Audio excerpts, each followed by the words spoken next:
morning, dear students. In previous lecture, we were talking about colligative properties,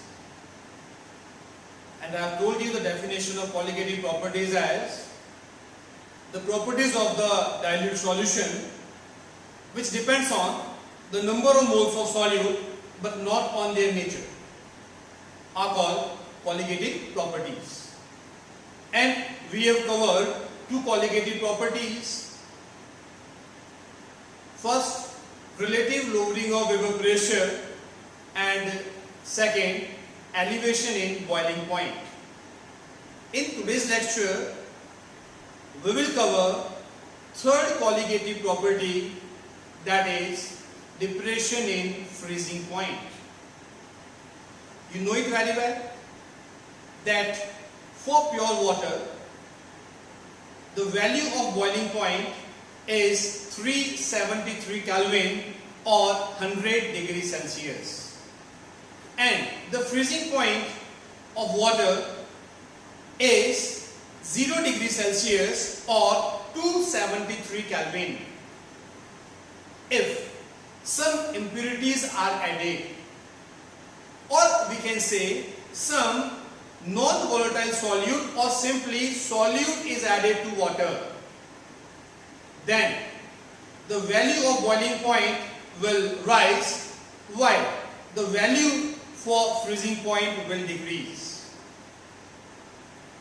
Water which contains solute or water which contains impurities will boil at a temperature more than 373 Kelvin or 100 degrees Celsius.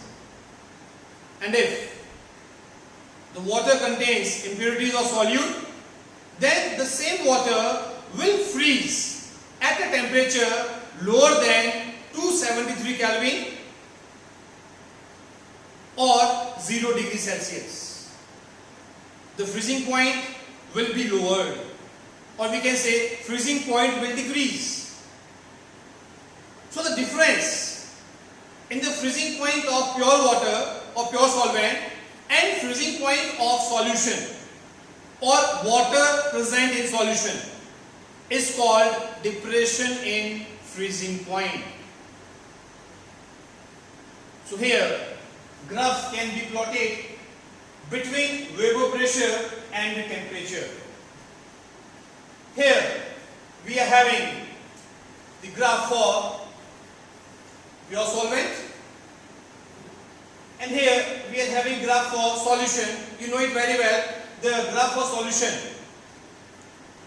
will always be parallel and it will run below than the pure solvent. Here is the freezing point of pure solvent. Then as we attain the solid state, there is a sudden decrease in the value for vapor pressure. You can see it here. A rapid decrease is there. So it is the freezing point of pure solvent, or we can say freezing point of water. Now let us compare for the solution. If we plot for the solution, then the water or the solvent present in the solution will freeze at this point, which can be named as, termed as T2. So T1 is for pure solvent or pure water, while T2 is for water present in the solution, or we can say solvent present in the solution. So this difference, T1 minus T2, is called depression in freezing point. We cannot make it T2 minus T1 because value of T1 is more than value of T2. So it will be T1 minus T2. While in boiling point it is T2 minus T1. Because boiling point of solution is more than boiling point of water. So there it will be T2 minus T1, but here it will be T1 minus T2, which is represented as delta TF, depression in freezing point. It was found that delta TF is directly proportional to molarity of solution, small m.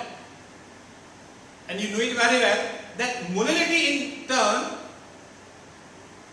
depends on number of moles of solute.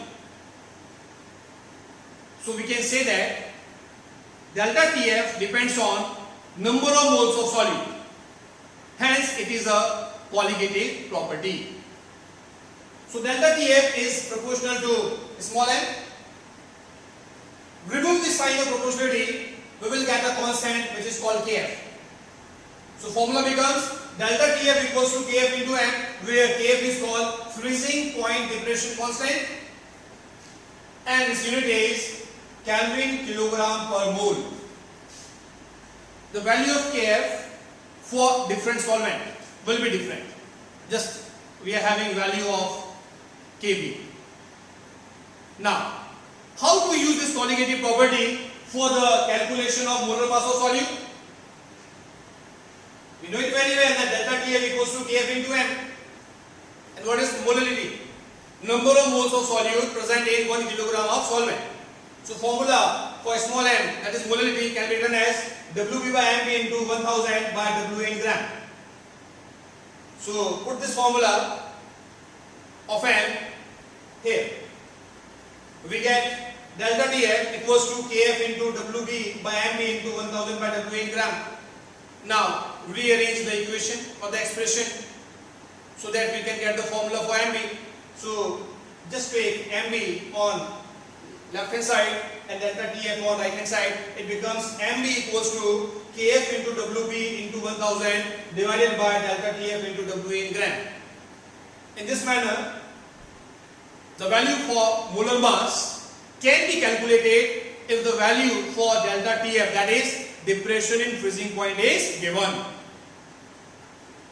In next lecture, we will complete the last colligative property, that is osmotic pressure. Thank you.